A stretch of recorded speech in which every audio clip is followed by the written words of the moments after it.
You think you can fly like you always do? In 2026, that mindset is getting people turned away at the gate because right now, travelers across the US are running into rules that barely existed a year ago. And the worst part? Most of these changes aren't being announced clearly. It's buried in fine print, quietly updated, and enforced differently depending on who's scanning boarding passes that day. So here are 8 airline and airport changes that are blindsiding travelers, and exactly what to do so you're not the one standing there watching your flight push back without you. And change number 8 is quietly making cheap tickets way more expensive than people realize. Let's start with the fastest way to lose a trip you already paid for. Here's the trap. A valid passport isn't always enough. Imagine you're at the counter for a flight to London. Passport's good, bags checked, you're already mentally ordering fish and chips. Then the agent asks one question that ruins your whole mood. Do you have your UK ETA? And you're like, my what? That's what a digital travel authorization is. It's a quick, online pre-approval tied to your passport. The UK has the UK ETA, Europe has ETIAS coming next. Different names, same punchline. If your destination requires it and you don't have it, the airline can stop you before you ever board. Airlines aren't doing this for fun. If you land and immigration turns you around, the airline may have to fly you back on their dime. So, they don't take chances, they verify first. And if it's missing, your boarding pass basically becomes a souvenir. So here's the move. About 60 days before any international trip, check entry requirements using official sources. When you apply, save proof in 2 places. Screenshot it, then email it to yourself so it's sitting in your inbox even if your phone decides to freeze at the worst moment. And if anything feels off at check-in, use this sentence. I have all required travel authorizations. Would you like to see my confirmation? You're not arguing. You're giving them a clean yes path. All right, now that you've got the digital permission slip handled, let's talk about the place where rules change depending on what airport you're standing in. Security. Security used to feel like muscle memory. Laptop out, little liquids bag, keep walking. In 2026, muscle memory is what gets people pulled. Because the gotcha isn't always what you packed. It's the lane you end up in. Different airports, different scanners, different procedures. So don't tune out the checkpoint signs like they're fine print. In that moment, they're the rules. Here's the mini system that keeps you moving. Some checkpoints now use newer CT scanners, and those lanes can feel way easier. Sometimes they'll let you leave your laptop and small liquids in your bag and keep moving. Then you fly out of a different airport, and it flips back to the classic routine. Pull it out, separate it, bins everywhere. That inconsistency is why you want your setup to work either way. Electronics and batteries need to be grab and go. Power banks, spare lithium batteries, laptop, tablet, keep them in one easy to reach spot, not buried under clothes. Most bag flags happen when dense items are stacked in a way the scanner can't read. One pouch you can pull, fast beats, unpacking your entire life onto a bin. Now, meds. Keep this simple. Don't travel with a mystery pile of loose pills. Use original bottles when you can, or a labeled organizer that looks legit. If you have liquid medication, separate it so it's easy to inspect. Don't try the maybe they won't notice approach, because that's how a quick check turns into a long one. And if security feels stressful, boarding is about to feel worse, because the gate is where bags start getting pricey. Ever had a flight that felt cheap right up until the last 10 feet before boarding? That's the 2026 setup. You make it through security feeling fine. You're already thinking about your seat. And then you tap your boarding pass, and the gate turns into a checkout counter. I watched a woman walk up, looking totally relaxed. Roller bag, backpack, and a tiny crossbody. She barely noticed. The agent didn't argue, didn't give a speech. They just looked at the count, tagged it, and her quick carry-on plan suddenly had a price. On a lot of fares, 2 items means 2 items. Roller bag plus backpack, that's the deal. Add a sling, tote, purse, even if it feels small, that's 3. And that third item, is the one that triggers the fee or the gate check, because overhead space is already tight and the gate is where they enforce it. So here's the fix that saves most people. Make it one silhouette before you step up to scan. Love your crossbody? Keep it. Just tuck it inside your backpack until you're on the plane. Same with duty-free bags, snack bags, and the jacket you're carrying like it's a separate passenger. Consolidate first, then scan. And with overhead bins, don't block the aisle trying to Tetris your bag into a space that isn't there. If you make it onto the plane and the bins are already packed, step to the side at the aircraft door and ask a flight attendant, "Can I valet check this?" They'll tag it, take it, and you can sit down without turning boarding into a traffic jam. Next up, the part that feels unfair. Why your outfit or wearable tech can get you flagged even when you're following the rules. This one feels unfair because it's not consistent.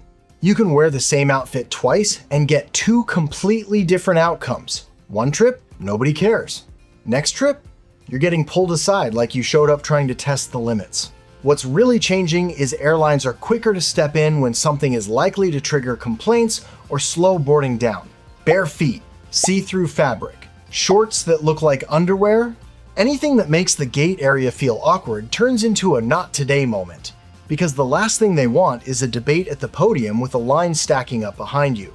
So the safe mode is boring on purpose. Clean, simple, covered enough that nobody has a reason to comment. You don't need to dress fancy. Just don't hand anyone a reason to make your outfit the problem. Wearable tech is getting attention too, mostly because things get weird the second it looks like you might be recording. All it takes is one person in line thinking, "Wait, am I on camera?" And you're stuck answering questions while your group keeps moving. So if you're wearing anything with a lens, don't use it in the gate crowd. If you want zero drama, put it away until you're seated. And if anyone questions it, keep it simple. No problem, I'll put it away. And if you're noticing a pattern, airports are trying to cut down anything that creates drama at the gate. There's a reason for that. The government is even leaning into it this year. So this one needs quick context. It's not a new law. Nobody's getting hauled off for forgetting to say thank you. This is a US Department of Transportation public campaign called The Golden Age of Travel Starts With You. Basically, it's a public push for passengers to treat airline and airport workers with more respect. And sure, being decent to the staff should be automatic. The gate agent didn't shrink your seat. The flight attendant didn't invent surprise fees. So don't aim your frustration at the closest uniform. But here's the part frequent flyers need to remember. Being polite doesn't mean being powerless. When something goes wrong, keep your tone calm and shift into receipts mode. Ask, "What are my options right now?" Get a name if you can. Screenshot everything. If they promise something, ask for it in writing. And if it's truly out of line, don't turn it into a gate argument. File it with the DOT. That's where it actually gets logged. And airlines tend to move faster when it's official. You know that moment the wheels touch down and half the plane pops up like it's a game show? People unbuckle, swing their bag onto their shoulder, reach for the overhead bin while the plane is still rolling. If you fly through Turkey, especially Istanbul, this one can actually cost you money. So if you're the type who pops up early, pay attention, because they're enforcing it. Turkey is the clearest example. Authorities there have issued rules that allow fines for passengers who unbuckle, stand up, or open overhead bins before the plane is fully parked and the seatbelt sign is off. Fines have been reported up to about $70. The logic is simple. During taxi, the plane can still stop suddenly. And a packed aisle is where people get hurt and crew can't do their job. And here's the funniest part. Standing up early doesn't make the door open faster. It doesn't make the jet bridge attach sooner. It just turns the aisle into a traffic jam where nobody moves and everyone's shins get hit by a carry-on. So what do you do if you're the person with a tight connection and you're panicking? Handle it before you land. Tell a flight attendant mid-flight, calmly, that you have a short connection. Crews can sometimes ask people to stay seated and let tight connection passengers move first. Not every time, but often enough to be worth trying. Bottom line, stay seated until the seatbelt sign is off and the plane is parked.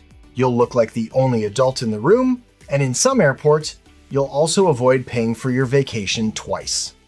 And while some rules are getting stricter for people who can stand up and walk off, the bigger problem is what happens when you can't. Because wheelchair assistance is breaking down in ways that are quietly wrecking connections. And it's hitting the travelers who need it most. You just landed, you're exhausted, you requested wheelchair assistance, and nobody shows up. 20 minutes later, your connection starts boarding across the terminal. Ever been stuck watching the clock like that? In 2026, it's happening a lot more often at busy US airports. And it can blow up your whole itinerary. And before we go any further, let's clear something up. If you see someone use a wheelchair to get to the gate and then walk down the jet bridge, that does not mean they were faking it. Chronic pain, heart conditions, neurological problems, many people can walk short distances but not across an entire terminal. The real problem isn't who deserves it. The real problem is the system is overloaded. Staffing is tight. Requests get missed. The handoff between flights can be messy. And when you're the person waiting, they'll be here soon, isn't a plan. So what's the survival plan if you, or someone you're traveling with, needs mobility assistance? Before the trip, don't just click the box and hope. Call or chat the airline about 48 hours before departure and confirm the assistance request is attached to your reservation. Write down the confirmation details you're given, then build buffer into your day. If you need help getting between terminals, a 40 to 50 minute connection isn't efficient. It's high risk. Give yourself real time. Now, what if you did all that and you're still sitting there waiting? This is where you make noise the right way. If you're still on the plane, use the call button and ask the crew to contact ground assistance. If you're already off, go straight to the nearest gate agent or airport assistance desk and say, "I requested wheelchair assistance for a connection and it hasn't arrived." Who can you contact right now? Because the goal isn't to be dramatic, the goal is to get you moving before the clock wins.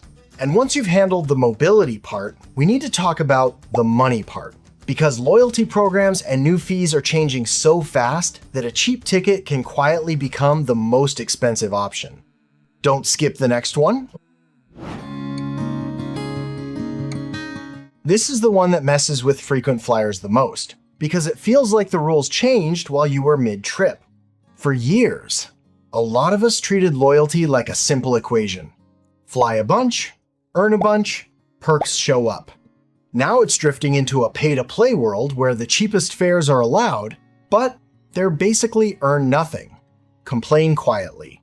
American Airlines made that point loud and clear. If you buy basic economy on or after December 17th, 2025, you don't earn AAdvantage miles or loyalty points from that ticket. Zero. Same plane, same route, your status progress just doesn't move. Southwest is changing the vibe too. Their fee page lists $35 for the first checked bag and $45 for the second on many fares, with exceptions depending on fare type and status. So if you're the "I always check a bag" traveler, that's no longer something you can assume away. And it's not just points. Lounges are getting tighter in a quieter way. Delta's Sky Club access rules include visit limits for some cardholders, like 15 visits for certain Delta Reserve card members unless they hit high spend thresholds. So even if you have access, you still want a backup plan that isn't standing at the lounge desk negotiating. But it's not all worse. There's one change that's actually good, and it's from American. Free high-speed Wi-Fi for AAdvantage members, rolling out across more aircraft starting January 2026 and expanding into early spring, but even that comes with the same catch. Free usually means log in as a member. So the new strategy isn't chasing points out of habit. It's doing the quick math before you click purchase. What you earn, what you lose, what you'll pay later. And which perks actually apply to your fare. Because airlines are making the rules clearer in one way. If you want the full experience, they want you in a higher tier. Air travel in 2026 isn't impossible. It's just less forgiving. And the good news is, almost everything we talked about today is controllable. Not by arguing at the gate, not by hoping staff make an exception, but by knowing what's changed before you walk into the airport. If this helped you rethink even one habit before your next flight, hit the like button. It tells YouTube this is the kind of travel content people actually want to see. If you've recently run into one of these surprises, drop it in the comments. What airline, what airport, and what happened? The more we compare notes, the fewer people get caught off guard. And if you want to stay ahead of the quiet rule changes, airlines don't exactly advertise, subscribe, and turn on notifications, because the rules aren't slowing down anytime soon. Travel smart, stay calm, and I'll see you at the airport.